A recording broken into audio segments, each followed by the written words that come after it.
Hey, this is Rich over at TVP Live with another quick tips tutorials brought to you by Photoshop Elements Tutorials Group. And let's jump right into today's poster. I wanted to know how to recreate these Christmas lights and make them look real.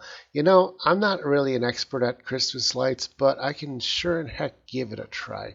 What I would do, instead of using the clone tool necessarily, is let's make a single Christmas light and then clone it ourselves by hand, okay? So I'm going to zoom in. What I'm going to do is duplicate one light and then I can copy it over and over wherever I want. So basically I'm going to take the polygon tool and down here turn it from polygon to lasso. It's so small that I could just draw it by hand. So I'm just going to draw out this light. This one happens to be upright and makes it easier to draw. Draw the back part. It doesn't have to be perfect because they're going to be really small. Once you got it where you want it, I'm going to right click and hit copy. I'm going to turn off that layer and now I got this new single layer that is the light itself. So now all we got to do is place it wherever we want. I'm going to zoom back out, make a whole string over on this side, and let's string up this tree over here. So what I'm going to do is I'm going to hold down the Alt key to duplicate them. I'll make it a little bit shorter right here.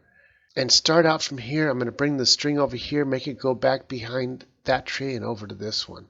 So what I'll do is put one here, and I hold the Alt and hold the left button to copy it.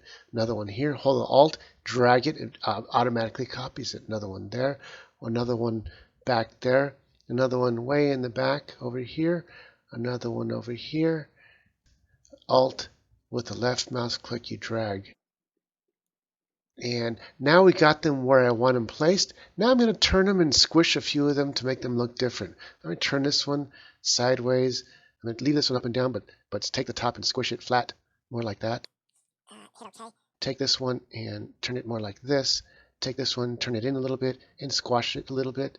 Take this one back here and turn it way sideways. As a matter of fact, I'll just grab the eraser and I'll just erase a portion of it so it looks like it was hiding behind a leaf or something. Grab this one and make it sideways almost, and then squash it a little bit. Have this one down here. Turn that one a little bit. Turn that one a little bit. Turn this one back the other way. So basically making them sway in the direction that they're pointed. And a couple of them I'll squish it to make it a little bit different. Pretty easy peasy. All right, now I got them where I want them. Let's draw a string. I'm going to swing back here, over here where I saw a string over here. I'm going to zoom in with the eyedropper tool. I'm going to click right here, and that represents the color of the string. If I click here, I can see where the color is at. I'm going to scroll over to where my lights are and draw us a new string, but we need a new layer up here. I don't want to get these layers mixed up with our new string layers. So what I'm going to do is click the top layer, hold the shift down, click the bottom layer, and these are all the lights. I'll right click and hit merge layers. Boom, it turned all the lights and I can toggle them on and off right here into one layer. Now I can add my blank new layer just for the strings. I'm going to grab the paintbrush, and down here it's a soft brush here at about 4-point soft brush. So that's 4-point. I can come over here. I'm going to actually go from one of the older ones and boom, boom, boom, and just draw in my new light string. And I can like skip it somewhere if I want. Doesn't have to be perfect.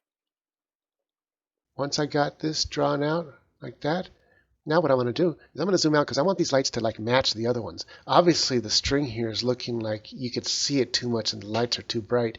So I'm going to take that string layer, that's this one here, and I'm going to take the opacity and turn the opacity down all the way, and you can see down there it's almost gone.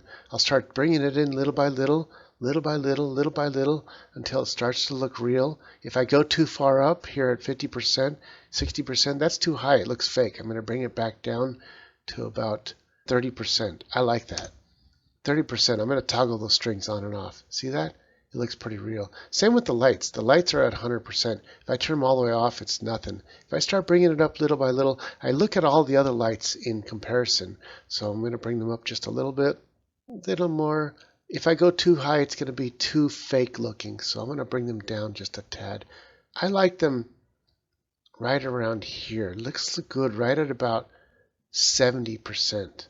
And lastly, if I want, I could take the lights and go to Enhance Color Saturation, And watch the lights themselves. I can desaturate them or saturate them and give them a little bit more yellow look. Plus 21%, it gives them a little bit of a yellow look.